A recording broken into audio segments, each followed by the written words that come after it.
إلى حضرة نبينا محمد صلى الله عليه وسلم وعلى آله وأصحابه الكرام، ثم إلى حضرة والدنا ومشايخنا معلمين، خصوصا إلى مصنف هذا الكتاب خصوصا. الفاتحة. أعوذ بالله من الشيطان الرجيم. بسم الله الرحمن الرحيم. إياك نعبد وإياك نستعين.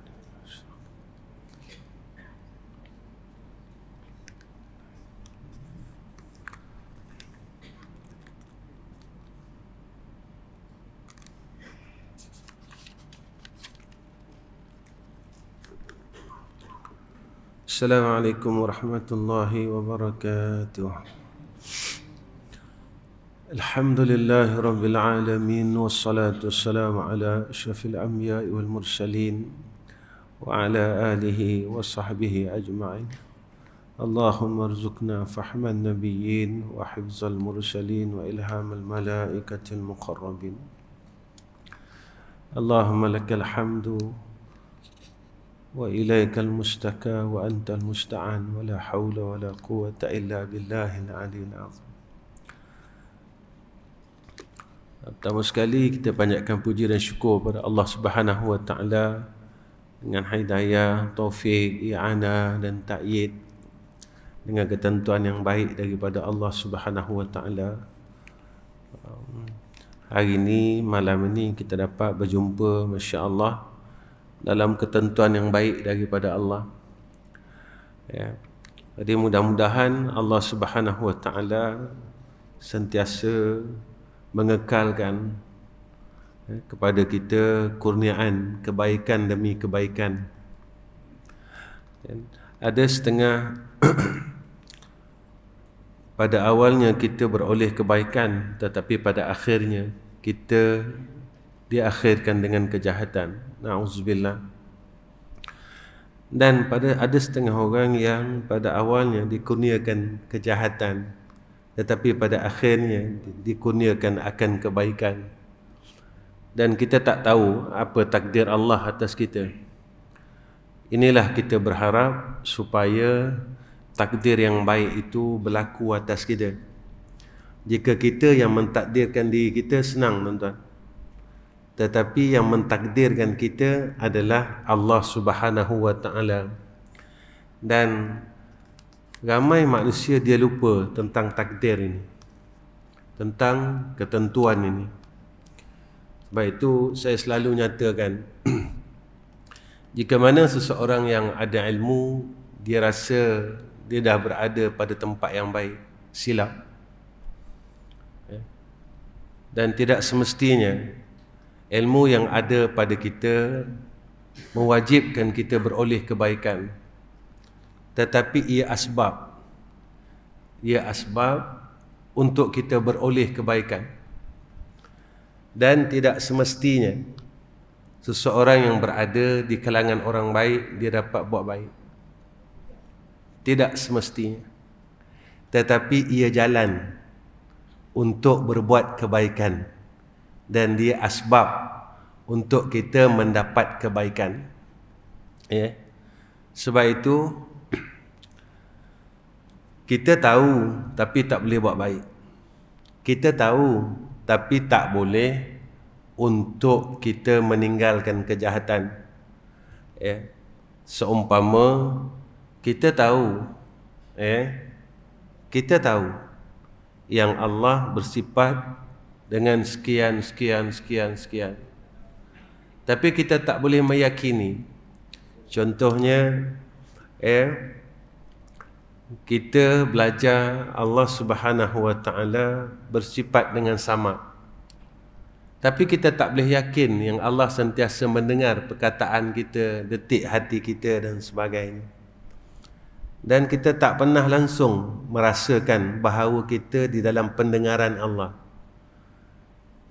Tentunya tuan-tuan, kita dengan manusia, bila kita nak berkata sesuatu perkara yang tak elok akan orang lain, di hadapan dia, kita akan berhati-hati takut dia dengar, takut orang ni dengar, takut orang ni kecil hati, takut orang ni. Kenapa di antara sesama makhluk kita boleh yakin sedemikian, tetapi dengan Allah kita tak boleh yakin sampai macam tu? Yang Allah ni maha mendengar. Ketika kita ingin bercakap perkara yang tidak baik, kita tak boleh merasakan seperti mana kita nak kata orang di hadapan orang tersebut. Kita takut orang tu dengar, orang tu kecil hati. Inilah yang saya katakan, tidak semesti orang yang tahu, ya, yang tahu itu dia boleh meninggalkan kejahatan dan berbuat kebaikan, melainkan dengan taufik dan hidayah daripada Allah Subhanahu wa taala. Tuan-tuan yang dirahmati Allah, kita sambung kitab kita pada bulan ini, baru masuk wassalatu wassalamu. Ya. Qala musannif rahimahullahu ta'ala, wassalatu wassalamu ala sayyidina wa maulana Muhammadin sayyidil mursalin wa khatamin nabiyyin wa ala alihi wa sahbihi ajma'in. Selawat dan salam atas penghulu kita Sayyidina wa maulana Sayyidina Muhammad. Selawat dan salam atas Sayyidina Rasulina Muhammad sallallahu alaihi wasallam, yang mana Sayyidina Muhammad itu penghulu segala rasul. Bila kita sebut tentang salawat ini, semua orang tahu. Salawat ini apabila ia datang daripada manusia dan jin dinamakan doa. Dan jika selawat itu datang daripada malaikat dinamakan istighfar. Dan jika datang selawat itu daripada Allah, ia dinamakan rahmah. Ya. Dan selawat ini tuan-tuan satu perkara yang besar, sehingga ia menjadi perintah, satu amalan yang besar sehingga jadi perintah dalam Al-Quran. Innallaha wa malaikatahu yusalluna 'alan nabi ya ayyuhalladzina amanu sallu 'alaihi wasallimu taslima. Satu perkara yang besar, ya, satu perkara yang besar, amalan yang besar, ya. Baik itu di antara perkara-perkara yang besar tuan-tuan, yang kadang-kala orang tak mau pandang. Salawat, sifat yang besar, amalan yang besar salawat. Sifat yang besar takwa. Kerana dia menjadi wasiat setiap minggu, menjadi wasiat Allah, menjadi wasiat pada setiap minggu. Diingatkan satu sifat yang besar. Iaitu salawat ini tuan-tuan, kadang-kala kita sendiri tak mampu untuk kita ucapkan, untuk kita menagih rahmat daripada Allah. Kita semua tahu tuan-tuan, saya dan tuan-tuan tahu, satu selawat yang kita bacakan kepada Sayyidina Rasulullah Muhammad sallallahu alaihi wasallam, kita beroleh 10 rahmat daripada Allah. Tuan-tuan, kalaulah satu hari kita dapat 100 ataupun 1000 selawat, berapa banyak rahmat yang kita dapat daripada Allah. Rahmah bir rahmah. Sebab itu tuan-tuan, kadang-kala kita terlupa. Ini yang saya balik kepada takdir itu dan pentakdir. Sekarang semua orang takut tuan-tuan. Sekarang keadaan semua orang takut. Bila sesama sikit orang akan kata COVID. Demam saja orang kata COVID. Batuk saja orang kata COVID. Seolah-olah mindset kita tuan-tuan telah ditanam sedemikian. Sebelum pandemik ini, kalau kita sesama, kita tak ada kata kita akan rasa sesama. Kalau demam, kita akan kata demam. Kita tak ada risau. Sehingga kan disebabkan dengan demam itu kita mula risau. BP kita mula naik tuan-tuan. Blood pressure kita mula naik. Ya, kita pula akan ambil satu mesin dinamakan oksigen. detect oksigen kita, jatuh atau tidak secara tak langsung. Dulu kalau kita demam, kita takkan cek oksigen kita, tuan-tuan. Maknanya dalam mindset kita telah mula dijajah dalam perkara-perkara ini, dan kita mula, tuan-tuan, mula akan jadi rosak demi rosak. Ini yang berlaku sekarang. Ini yang berlaku sekarang, tuan-tuan.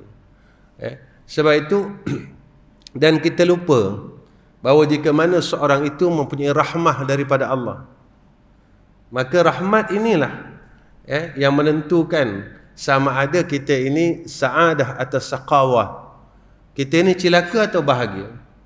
Maka jalannya telah ditunjukkan oleh Sayyidina Rasulullah Muhammad sallallahu alaihi wasallam.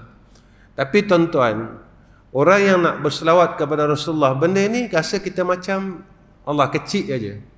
Tetapi benda kecil inilah yang mengundang akan rahmah daripada Allah Subhanahu wa taala. Kita kalau tak ada rahmat, tuan-tuan, satu benda pun kita tak guna. Kita ada umur tapi tak ada rahmat, kita akan jauh dengan Allah. Kita ada harta tapi tak ada rahmat, kita akan jauh dengan Allah. Kita ada sihat tetapi tidak ada rahmah, kita akan jauh dengan Allah. Sebab itu apa yang disebut oleh Sayyidina Rasulullah Muhammad sallallahu alaihi wasallam, perkara yang dihinakan oleh Allah ke atas beberapa golongan. Satu, golongan yang ada ilmu tapi dia angkat ketakwaan. Ilmu banyak. Allah bagi ilmu, bagi Allah bagi dan Allah terus bagi. Tetapi dia angkat sifat takut. Sifat khasyah itu diangkat oleh Allah. Dan kedua, apa kata Sayyidina Rasulullah Muhammad sallallahu alaihi wasallam? Allah bagi dia harta, tetapi Allah angkat kepada dia rasa sakha, rasa ihsan pada orang lain. Allah bagi, tuan-tuan, anak-anak zaman sekarang.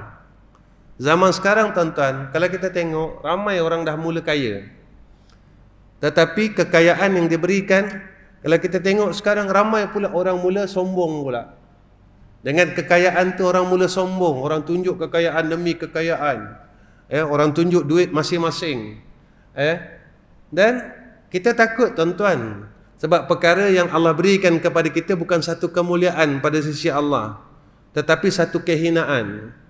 Kemudian orang yang Allah hinakan ni, tuan-tuan, iaitu orang yang diberi oleh Allah sihat tubuh badan. Allah bagi badan kita sihat, tetapi dicabut kepada kita akan kekuatan ibadah.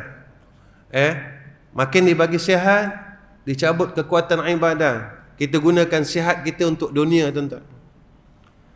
Lepas itu kalau kita tanya, kita sakit ni sebab dunia atau sebab akhirat? Mana ada orang gaut, tuan-tuan, bengkak kaki sebab salat? Tak. Dia bengkak kaki, tuan-tuan, sebab dia makan udang banyak. Dia makan sutung banyak, tuan-tuan. Bukan sebab akhirat. Itu sebab keduniaan. Sebab dunia, tuan-tuan, kita sakit sebab dunia. Bermakna kita cari dunia sehingga sakit-sakit. Kita memikirkan dunia ni, tuan-tuan, sampai kita sakit. Sampai BP kita naik. Sampai kan darah kita naik 180 kerana kita memikirkan akan keduniaan. Dan kita tak pernah fikirkan akhirat kita sehingga kita sakit, tuan-tuan. Aku tak boleh nak buat baik sekian-sekian sehingga darah kita naik. Apa yang terjadi pada seorang sahabat Sayyidina Rasulullah Muhammad sallallahu alaihi wasallam, dia memikirkan besok kalau dia mati, dia tak boleh satu syurga dengan Sayyidina Rasul.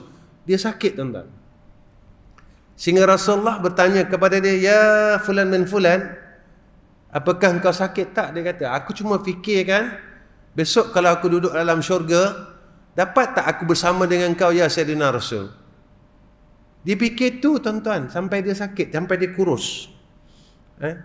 Dan dia kata, jika aku duduk dalam neraka, dia kata, jika aku tak masuk syurga, aku duduk dalam neraka.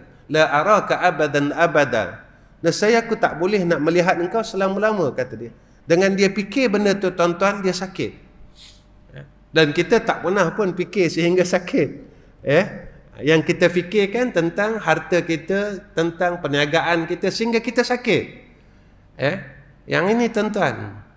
Kemudian apa kata?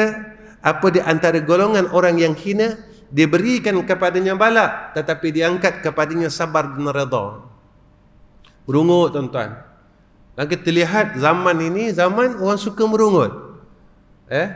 Orang suka merungut. Guanalah, macam manalah, kenapa jadi macam ni? Kenapa orang akan merungut dan merungut dan merungut tuan-tuan zaman ini. Berbeza kalau kita lihat kehidupan kita 40 tahun dulu. Bukan 40 tahun dulu senang tuan-tuan. 40 tahun dulu susah. Tapi masyarakat dulu tidak merungut. Ketika itu apabila kita lihat terjadinya orang kaya yang sombong dan fuqara yang tidak redha, rupanya di antara alamat fitan tuan-tuan. Tanda-tanda akhir zaman iaitu orang kaya yang sombong dan orang fakir yang tidak redha. Pada ketika itu rupanya kita sedang menuju zaman itu. Baik. Jika mana salawat itu datang daripada malaikat dinamakan istighfar. Orang malaikat minta ampun untuk dia. Siapa antaranya yang disebut oleh Rasulullah sallallahu alaihi wasallam? Orang yang berada dalam majlis ilmu. Selama mana kita duduk dalam majlis ilmu tuan-tuan, selama itu malaikat kata, ya Allah ampunkan orang ni, ya Allah ampunkan orang ni. Tuan-tuan kita tak dengar. Kalau kita dengar kita seronok tuan-tuan. Sebab kita tak dengar. Kita tak dengar. Jadi benda yang kita tak dengar, benda yang kita tak nampak, kita tak datang, tak jadikan kelazatan. Macam orang main saham, dia nampak tuan-tuan duit dia naik. Kata dia seronok, dia akan duduk depan komputer tuan-tuan sampai berjam-jam. Sebab dia seronok, sebab dia akan tengok graf saham ni naik dan duit dia dalam akaun naik. Jadi dia seronok sehingga dia mampu duduk di dalam depan PC dia, depan laptop dia sehingga 6 jam, 7 jam, 8 jam. Agak-agak kita mampu tak tuan-tuan baca Quran sehingga 8 jam. Sebab tak diberi kepada kita keseronokan itu, halwah itu, kemanisan itu. Sebab itu masya-Allah. Dan orang yang mendapat orang yang mendapat salawah daripada malaikat, iaitu orang yang berada di saf yang pertama dalam salat. Siapa yang ada di saf pertama, selama mana dia tidak bergerak tuan-tuan? Selama mana dia tidak bergerak, kata Nabi SAW, malaikat minta ampun untuk dia. Ya Allah ampunkan dosa fulan, ampunkan dosa fulan, ampunkan dosa fulan. Tuan-tuan, apa yang disebut oleh Rasulullah SAW sebenarnya kasih. Kasih apa tuan-tuan? Sebab kita ni dosa banyak. Kita ni salah banyak. Dengan kesalahan kita lalu diampunkan oleh Allah dengan cara ini, dengan cara salawat. Dan ujian dia besar pula zaman sekarang. Tak macam zaman dulu. Zaman sekarang banyak perkara yang ada yang menghalang akan majlis-majlis ini tuan-tuan. Bila kita nak buat maulid, maka datang yang ni, yang ni Nabi tak pernah buat dan sebagainya. Tuan-tuan, orang orang yang sayang Sayyidina Rasulina Muhammad sallallahu alaihi wasallam tidak perlu dia nak menunjukkan apa-apa hujah untuk dia menunjukkan kasihnya kepada Rasulullah sallallahu alaihi wasallam. Tak payah tuan-tuan. Kalau orang tanya saya, ustaz, bagaimana ustaz tentang Maulidin Nabi Muhammad sallallahu alaihi wasallam? Saya menunjukkan cara kasih saya kepada Rasulullah sallallahu alaihi wasallam mengikut sebanyak mana sayang saya pada Nabi Muhammad sallallahu alaihi wasallam. Saya nak baca barzanji, saya nak baca qasidah, saya nak puji Sayyidina Rasul sampai subuh sebagai tanda saya sayang pada Rasulullah sallallahu alaihi wasallam. Tanda kasih kita, kita tunjukkan sayang kita, sayang dan terus sayang kepada Rasulullah sallallahu alaihi wasallam. Sebab Rasulullah sayang kita tuan-tuan. Kalau orang tanya saya begitu. Kalau orang tanya saya lah tuan-tuan, saya tak perlukan dalil untuk saya tunjukkan kasih kepada Rasulullah. Macam mana tuan-tuan? Tuan-tuan, saya bagi satu contoh begini. Ayah kita yang besarkan kita, yang jaga kita daripada umur 1 hari sehingga sekarang, mak kita yang besarkan kita daripada umur 1 hari sehingga sekarang. Ketika kita nak menunjukkan rasa kasih kita kepada mak dan ayah kita, perlu ke tuan-tuan nak sebut dalil-dalilnya? Kalau tak ada dalil, saya tak boleh untuk menunjukkan sayang saya kepada mak dan ayah saya. Tak perlu tuan-tuan, orang yang memberikan kita kebaikan, Allahu, daripada kecil sehingga kita dewasa. Maaf tuan-tuan, sebab halangan-halangan untuk beribadah ini semakin banyak. Semakin banyak. Kita mula dihalang dan dihalang dan dihalang. Dihalang dan terus dihalang tuan-tuan. Zaman ini. Baik. Itu bila kita cakap benda ni tuan-tuan, tuan-tuan kita kena terimalah. Kita kena terima. Sebab apa? Sebab kita tidak menuntut kesukaan manusia, tetapi yang kita tuntut adalah kesukaan Allah.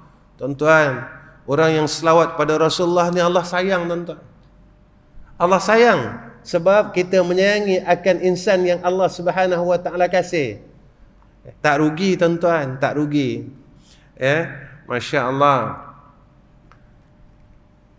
Wa khatamin nabiyyin, dan dialah Sayyidina Rasul inilah pengakhir segala nabi.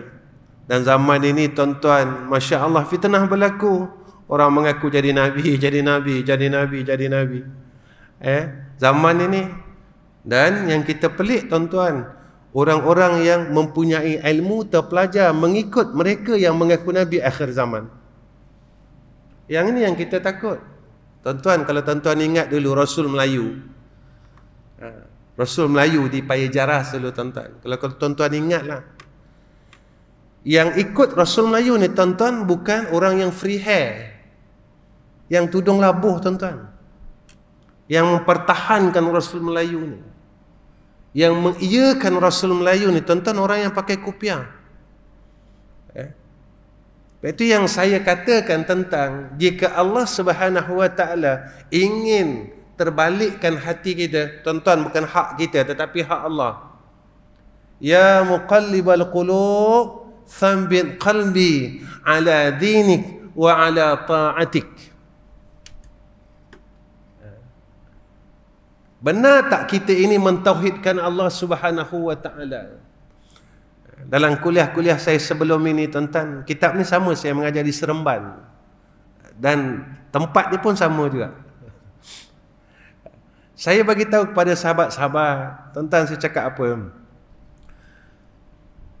Kita marah orang meletakkan Allah ini bertempat. Memang patut marah pun. Sebab tak betul.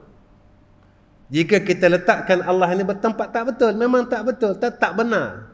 Mustahil.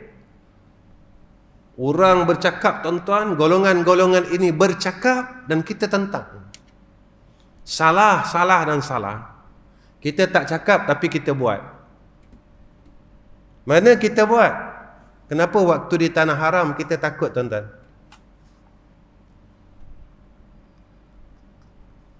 Balik kita di bumi kita, kita tak ada rasa takut. Kita nak kata orang tak takut. Kita nak buat itu tak takut. Kenapa di tanah haram kita takut? Kita kata apa? Ramai orang kata kalau sini jadi, dia kata. Kalau dia yang burung tak jadi mana, dia kata. Jadi iradah dan kudrah Allah bertempat tak tuan-tuan?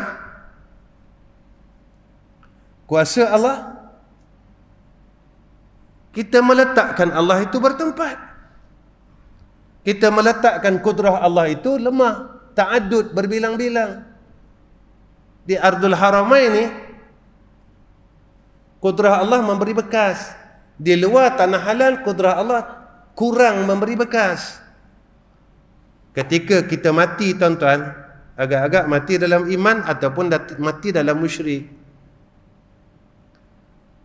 Yang ni la ilaha illallah, nafi dan isbat. Zaman Sayyidina Rasulullah Muhammad sallallahu alaihi wasallam, Nabi buang semua patung-patung yang berada di keliling Kaabah. Supaya apa? Supaya Baitullah ini bersih. Maka ta'abud kita bersih, tuan-tuan, sebagai satu perkara ilmu yang perlu kita ambil, supaya tidak ada syubhah di dalam ubudiyah kita. Bersih Baitullah. La ma'buda bihaqqin illallah.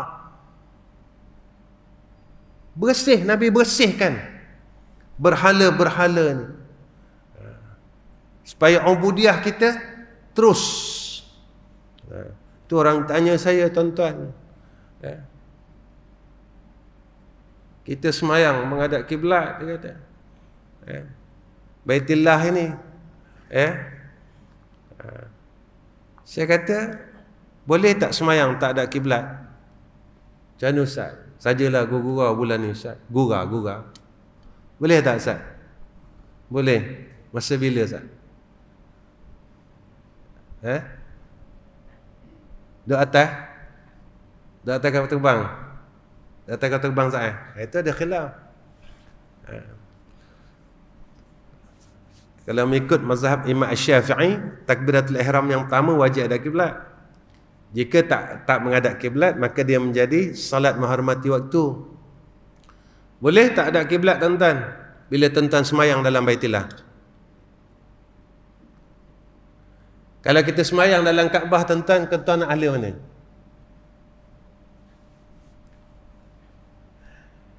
Jadi selagi belum masuk dalam Baitullah, tak boleh duduk dalam Kaabah, hala Baitullah. Tapi bila telah berada di dalam Kaabah, tuan-tuan, ikutlah tuan-tuan nak hala ke mana? Kiri, kanan, barat, timur, utara. Sebab tuan-tuan telah berada di dalam Kaabah.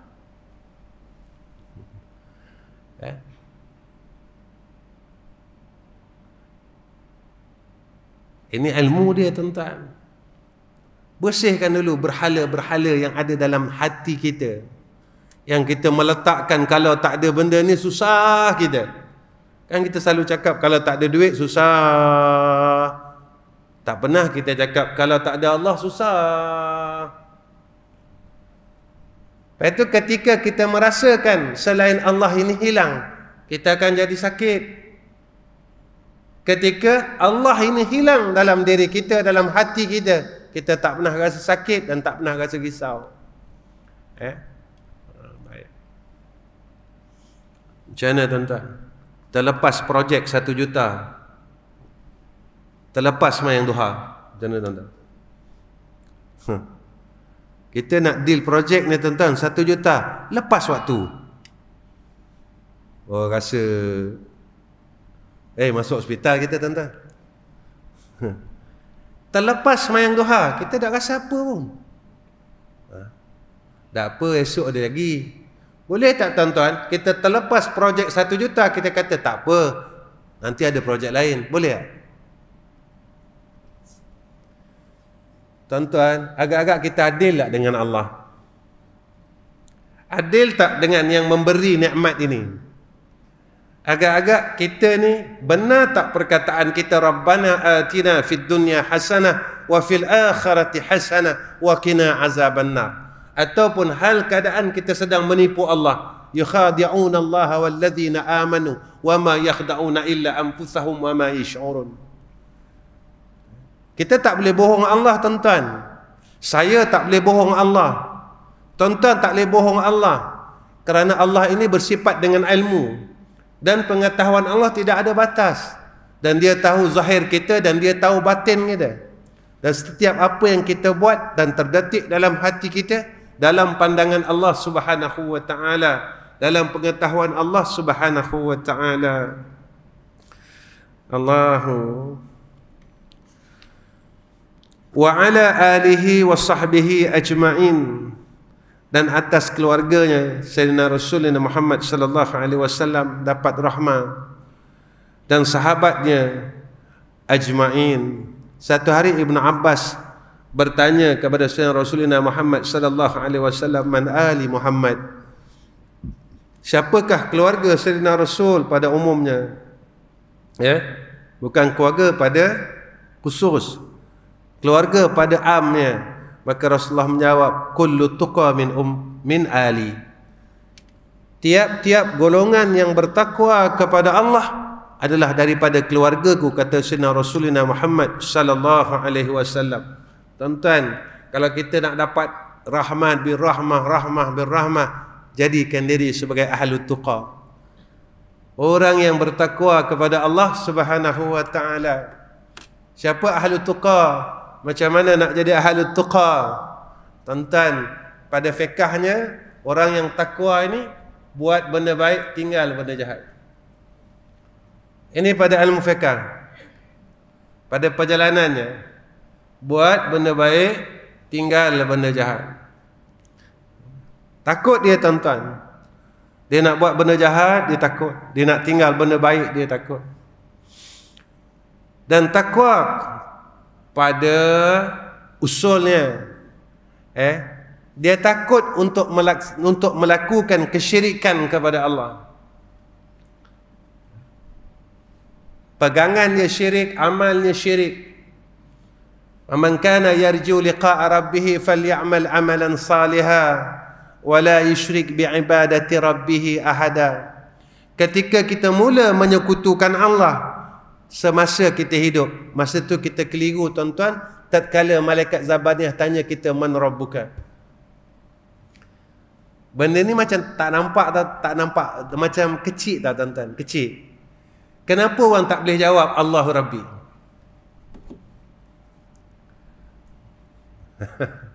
Patut mudah, tuan-tuan. Jawapan dah tahu, soalan dah bagi. Masuk kubur, man rabbuka? Jawab dia, Allahu Rabbi. Mudah. Kenapa orang tak boleh jawab? Ketika dalam hidup dia banyak Tuhan yang duduk di dalam pegangan dia. Ketika ditanya pada waktu itu, dia keliru. Mana satu Tuhan aku? Ketika dia keliru. Tetapi orang yang tidak mensyirikkan Allah, tuan-tuan, dia akan terus dapat jawab. Sebab orang yang mukhlisin, orang yang muwahhidin, dia terus dapat jawab, Allahu Rabbi.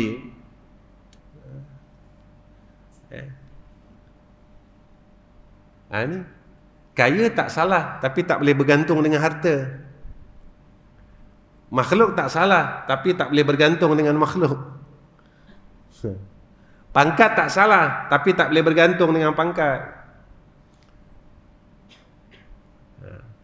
Yang ni, tuan-tuan, ilmu tak salah, tapi tak boleh bergantung dengan ilmu. Satu hari Syekh Abdul Qadir Al-Jailani didatangi oleh iblis, laknatullah. Ketawa iblis, tuan-tuan. Iblis ketawa. Iblis kata apa? Akulah Tuhan. Syekh Abdul Qadir Jailani kata apa? Kalam Allah bila harfin bila sautin. Orang mengaji usul, tuan-tuan. Ilmu usul ada di situ. Lalu iblis kata apa? Wahai Syekh Abdul Qadir Jailani, ilmumu telah menyelamatkan kamu. Ketawa Syekh Abdul Qadir Jailani. Maknanya cakap kita ni, tuan-tuan, mujur ngaji tauhid. Kalau tak, habis. Ketawa Syekh Abdul Qadir Jailani, dalam pada ini kau ingin tipu aku juga. Sebenarnya yang menyelamatkan aku bukan ilmu aku, tetapi Allah Subhanahu wa ta'ala. Kalau ilmu kita dapat menyelamatkan kita, tuan-tuan, kita tahu mengumpat berdosa, kenapa sampai sekarang kita mengumpat? Kalau ilmu boleh selamatkan kita, kita tahu yang buat ini bagus, zikir ini bagus, kenapa tak boleh buat, tuan-tuan? Kita tahu baca Quran bagus, kenapa kita tak boleh baca Quran? Kita banyak baca WhatsApp lagi daripada Quran.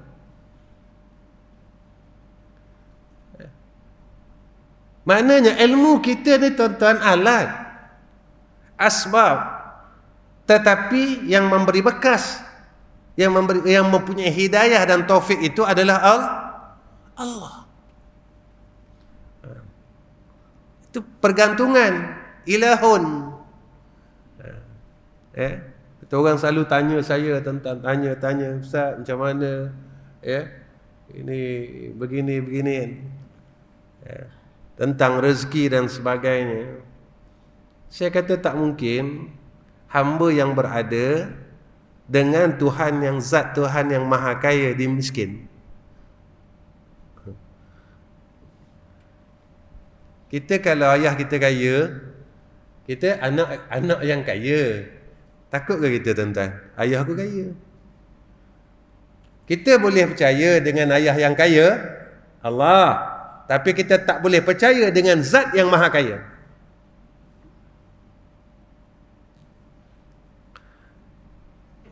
Kita percaya kalau ayah kita kaya, ayah kita ada duit juta-juta, kita senang hati. Ketika perniagaan ayah kita jatuh, tuan-tuan, kita sedih, kita takut. Sebab ayah kita nak jatuh muflis, nak jatuh miskin. Betul tak, tuan-tuan?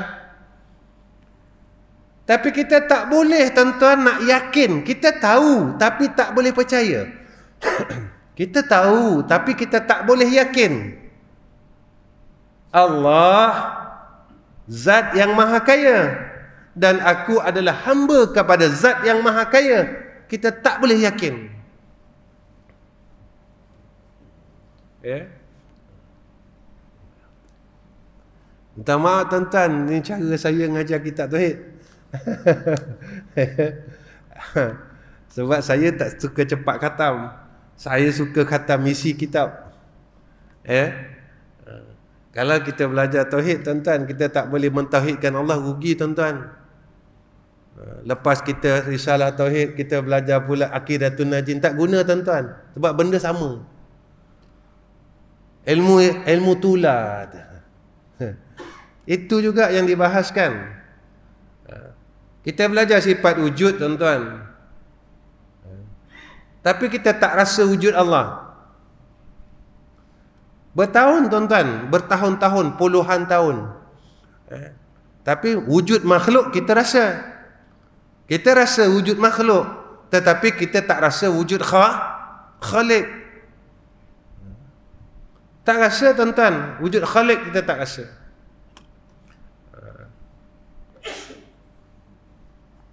Ini yang kita bawa hari-hari. Yang kita bawa hari-hari. Bila wujud makhluk itu lebih besar daripada wujud Khalik. Wujud makhluk lebih besar daripada wujud Tak tahulah, tuan-tuan, pada pandangan Allah macam mana kita. Yang kita nak ini pada pandangan Allah. Bukan pada pandangan makhluk ini. Makhluk ini seorang-seorang akan mati, tuan-tuan. Sahabat-sahabat kita seorang-seorang pergi tinggalkan kita. Tetapi yang takkan tinggal kita adalah Khalik. Makhluk tinggalkan kita, Khalik tidak akan tinggalkan kita selagi mana kita tidak meninggalkan Khalik. Mudah je, tuan-tuan, mudah.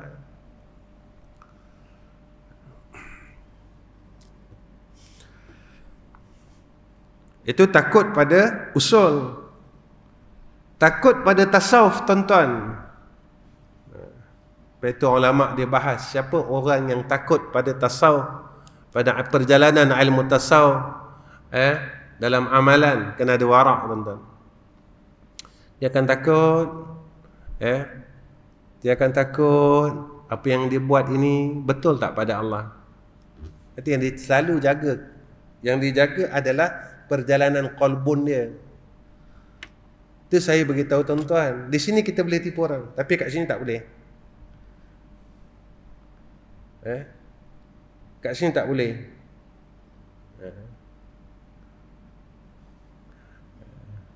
Susah, tuan-tuan, perjalanan ini. Perjalanan roh kita ini susah. Perjalanan hidup ini adalah sebenarnya perjalanan roh. Badan ini menzahirkan akan perjalanan roh kita, perjalanan hati kita. Kata Nabi sebut, jika baik hati ini, baik jasad. Jika rosak hati ini, rosak jasad. Maknanya, baik roh, baik jasad. Rosak roh, Allah, rosak jasad. Itu ulama' dulu, mereka jaga dengan zikir. Kalau tuan-tuan lebih arif dari saya. Kalau orang yang duduk dalam perjalanan tariqah ini, tuan-tuan, dia jaga. Bukan zikir ini sebagai satu jalan penjagaan supaya mereka tak lupa Allah. Itu orang yang dalam Naqsyabandiyah, dia jaga zikir dalam hati dia, Allah, Allah, Allah, Allah. Orang dalam Saziliyah, orang dalam Samaniyah, semua ada kaedah dia. Dalam Satariyah, dalam Tijaniyah, dalam Ahmadiyah. Mereka supaya dapat jaga hati mereka ini tidak lupa Allah. Khususnya pada ketika mana tuan-tuan dalam perjalanan hidup mereka, ketika mereka mula diuji dengan ni'mah bin ni'mah. Sebab ini penjelasan Allah. Fa iza qudiyatis salah fantashiru fil ardi wabtaghu min fadlillah wazkurullaha katsira la'allakum tuflihun. Kalau engkau ingat Allah banyak, engkau berjaya. Tetapi jika dengan nikmat yang ada pada engkau membuatkan kau jauh dengan Allah, ini istidraj. Kita tak akan dapat la'allakum tuflihun. Kita tak akan dapat kejayaan dunia dan akhirat. Tapi kita akan dapat kehancuran, kerugian. Dunia dan akhirat kita rugi. Ini pesanan tuan-tuan. Allah sebut dalam Quran. Dan ada di mana nak kita kaitkan tentang ilmu, perjalanan ilmu ini. Dan sebab itu, dalam perjalanan takwa orang tasawuf, mereka ni cukup takut jika mereka tak dianugerahkan oleh Allah tentang ihsan itu sendiri, an ta'budallah ka'annaka tarahu fa illam yakun tara fa innahu yaraka. Mereka takut tuan-tuan. Mereka tak boleh bertawajuh pada Allah. Mereka buat ini, mereka tak boleh tawajuh dengan Allah. Maksud tawajuh ni tuan-tuan, mereka sentiasa menghadap Allah. Mereka berkahwin, mereka tak langgar Allah. Mereka tak lupa Allah. Minta maaf tuan-tuan. Sekarang kadang-kadang orang lelaki tuan-tuan, hebatlah mengaji macam mana. Time kahwin tuan-tuan, lelaki pakai rantai tuan-tuan, pakai kalung. Mengaji hebat tuan-tuan. Betul, saya bila sentuh bab-bab ni tuan-tuan, minta maaf, saya agak tegas sikit. Kalau kita orang yang selalu majlis ilmu tuan-tuan, takkan kita tak faham. Orang lelaki pakai rantai haram. Man tashabbaha biqaumin fahuwa minhum. Perkara yang dibolehkan pada orang perempuan dan tak dibolehkan pada orang lelaki-lelaki kan. Tapi zaman ini banyak orang menghalalkan perkara yang haram. Tak apa, sekali-sekali dia kata. Tuan-tuan, kemurkaan Allah ini lebih hebat daripada kemurkaan manusia. Orang marah kita hari ini tuan-tuan, paling-paling orang marah kita dan orang pukul kita dah habis. Tapi Allah Ta'ala musnahkan seluruh penduduk tersebut. Bukan kita seorang, tetapi seluruh penduduk itu dimusnahkan. Ni 2 tahun ni tuan-tuan, Allah didik kita. Dan saya tak risau tuan-tuan dalam 2 tahun ini, sebab ada hadis daripada Rasulullah SAW. Tak silap saya, hadis riwayat Muslim, tak silap, tentang hadis tertangguhnya haji. Nabi kata 2 tahun disebabkan wabak. Nabi kata akan sampai satu masa umat aku tak boleh buat haji. Tahun itu dan tahun akan datang. Disebabkan wabak, Nabi kata. Dan pada tahun yang seterusnya, Nabi kata umat aku boleh melakukan haji dan umrah. Tapi Nabi kata apa? Yajud dan Majud telah keluar. Kita tengok kaitan perkara ini. Dan nak hampir tuan-tuan 2 kali haji, dan nak hampir dah haji yang kali yang ketiga, berlaku perkara di Najat dan sebagainya. Apa yang berlaku di Riyadh sekarang tuan-tuan? Perkara ini tuan-tuan, kalau kita lihat, tuan-tuan kita kena balik kepada usulnya. Zaman ini zaman yang terlalu akhir, dan kita terlalu leka tuan-tuan. Cukuplah tuan-tuan, perkara ini mendidik kita. Allah ajar kepada kita, Ustaz, zaman ni ramai orang mati. Alhamdulillah. Kenapa Ustaz kata alhamdulillah? Mereka yang dimatikan oleh Allah disabitkan wabak, mereka lepas siksa kubur. Masalahnya kita yang masih dihidupkan oleh Allah, apa yang akan terjadi kepada kita ketika kematian kita? Mereka yang Allah ambil, mak kita, ayah kita disebabkan wabak, mereka lepas siksa kubur tuan-tuan. Sehinggalah qiyamah, mereka senang dalam kubur. Kita yang dihidupkan oleh Allah, perlu kita tanya, bagaimana kematian aku besok? Adakah aku mati disebabkan aksiden nak pergi pasar? Aku mati sebab nak pergi bercuti. Aku mati sebab nak pergi kenduri kahwin yang di dalamnya tidak ada keredaan Allah. Aku mati disebabkan aku makan yang banyak. Belum tentu lepas seksa kubur, tuan-tuan. Ya. Saudara kita, keluarga kita yang Allah ambil itu, mereka dah tentu lepas seksa kubur. Masya Allah. Yang menjadi persoalan kita yang masih hidup ini, apa yang berlaku dekat aku nanti? Itu yang kita kena fikir. Ya. Tuan-tuan, tak fikir pun mati, fikir pun mati. Suka pun mati, tak suka mati. Tapi macam mana aku nak mati? Dan besok kalau aku mati, bila saat aku dipanggil oleh Allah, macam mana keadaan aku? Itu je, tuan-tuan. Ya. Masya Allah. Ya. Allah Rabbi. Baik, qala musannif rahimahullahu ta'ala, permulaan mabadi seri pembukaan ilmu tauhid. Perkataan mabadi itu bahasa Arab jamak daripada mabda'u, asal maknanya punca, mula terbit. Mabadi ni mula terbit, dari mana datangnya ilmu ini,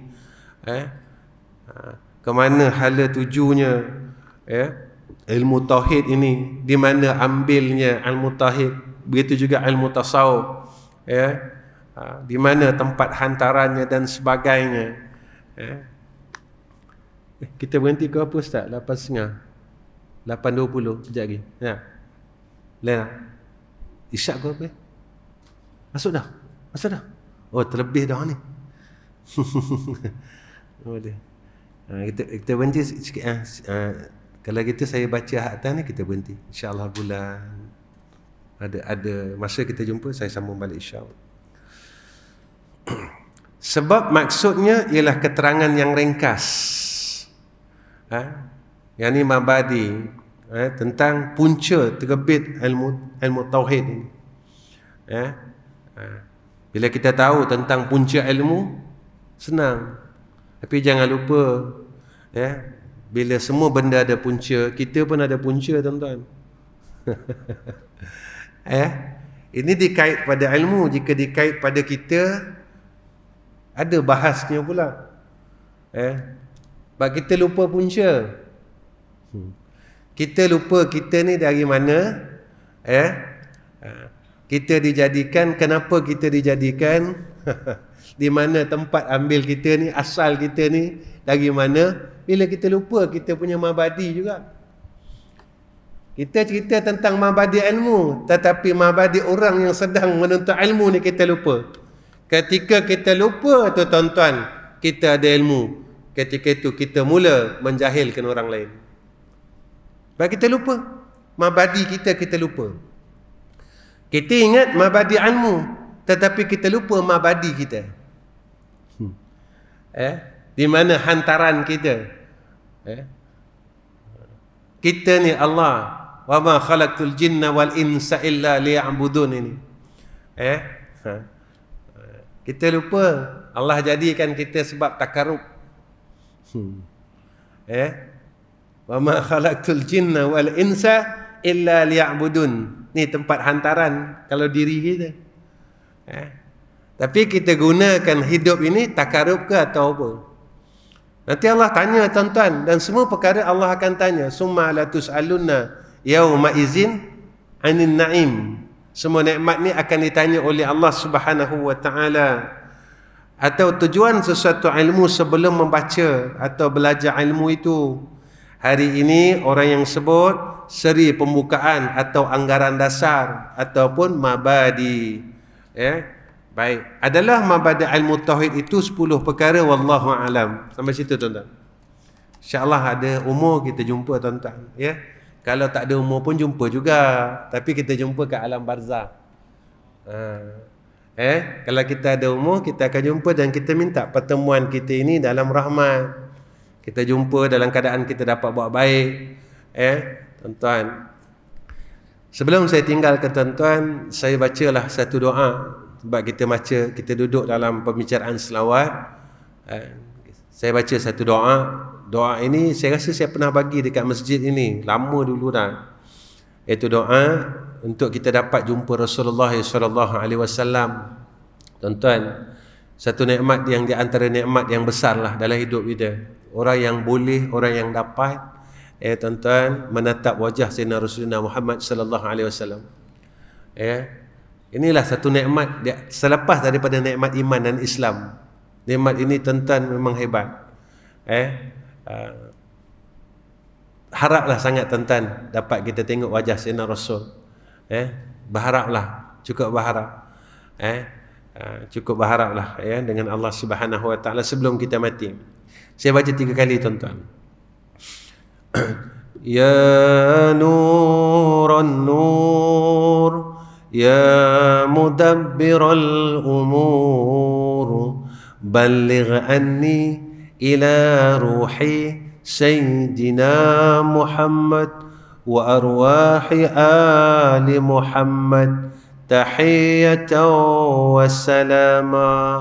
Ya Nuran Nur, Ya Mudabbiral Umur, Balligh anni ila ruhi Sayyidina Muhammad wa arwahi ali Muhammad tahiyatan wa salama. Ya Nuran Nur, Ya Mudabbiral Umur, Balligh anni Allah, Balligh anni ila ruhi Sayyidina Muhammad wa arwahi ali Muhammad tahiyatan wa salama. Tuan-tuan bacalah lepas sembahyang, tuan-tuan nak tidur. Mudah-mudahan satu hari Allah makbulkan doa kita dan Allah jumpakan kita dengan Sayyidina Rasulina Muhammad sallallahu alaihi wasallam. Tuan-tuan, Sayyidina Rasul ini hebatnya dan antara perkara yang tak ada pada orang lain, tak ada pada insan lain. Kalau tuan-tuan jumpa, tuan-tuan tak akan ingat muka dia selepas tuan-tuan bangun tidur. Kita kalau mimpi satu orang, bangun tidur kita boleh ingat lagi muka dia. Tapi Sayyidina Rasul tak. Bila kita dapat tengok, dapat mimpi Sayyidina Rasul, bangun tidur kita tak boleh nak ingat. Dipadamkan memori ingat itu. Tetapi jika tuan-tuan bermimpi lagi jumpa Rasul, tuan-tuan akan kenal Allah, tuan-tuan akan kenal, tuan-tuan akan tahu yang itulah insan yang pernah aku tengok dalam ru'yahku. Inilah keajaiban ni tuan-tuan. Tak ada pada insan lain. Tak ada pada insan lain. Cuma Sayyidina Rasulullah Muhammad sallallahu alaihi wasallam. Tuan-tuan, saya rasa cukup setakat ini pertemuan saya dengan tuan-tuan. Mudah-mudahan Allah Ta'ala ampunkan saya dan tuan-tuan semua dan rahmati saya dan tuan-tuan. Allah redha saya dan redha tuan-tuan insya-Allah. Wa akhir kalam. Wassalamualaikum warahmatullahi wabarakatuh. A'udzu billahi minasyaitonir rajim. Bismillahirrahmanirrahim. Alhamdulillahi rabbil alamin. Wassalatu wassalamu ala asyrafil anbiya wal mursalin wa ala alihi wassahbihi ajma'in. Ya Allah, Ya Rahman, Ya Rahim, Ya Hayyu, Ya Qayyum, jadikan kami dalam golongan ahlul muwahhidin ya Allah, yang sentiasa mentauhidkan Kau ya Arhamar Rahimin. Ya Allah, jadikan asbab pengajian kami akan kitab risalah tauhid dan kami mengaji ilmu tauhid ini ya Allah, kami jadi mentauhidkan Kau ya Arhamar Rahimin. Ya Allah, pelihara kami daripada mensekutukan Kau ya Allah dalam segala perkara, dalam akidah kami, dalam amalan kami ya Allah, dalam pegangan kami ya Arhamar Rahimin. Kekalkanlah kami ya Arhamar Rahimin, sentiasa mentauhidkan Engkau dalam apa jua keadaan ya Allah. Ya Allah, Ya Rahman, Ya Rahim, kami mohon kepada Engkau ya Allah, sakit-sakit kami sihatkanlah ya Allah. Angkatkanlah wabak ini ya Arhamar Rahimin, ya Zal Jalali wal Ikram. Jangan Kau jadikan kami dalam keadaan dalam keadaan ketakutan dengan wabak ini, ya Allah. Tenangkan hati-hati kami, ya Arhamar Rahimin. Tenangkan hati-hati kami, ya Arhamar Rahimin. Tenangkan hati-hati kami, ya Arhamar Rahimin. Ya Allah, barakahkan umur kami, ya Allah. Barakahkan hidup kami, ya Allah. Barakahkan ketika kematian kami, ya Allah. Barakahkan selepas kematian kami, ya Arhamar Rahimin. Wa sallallahu ala sayyidina Muhammad wa ala alihi wa sahbihi wa baraka wa sallam. Walhamdulillahi rabbil alamin. Takabbalallahu minna wa minkum.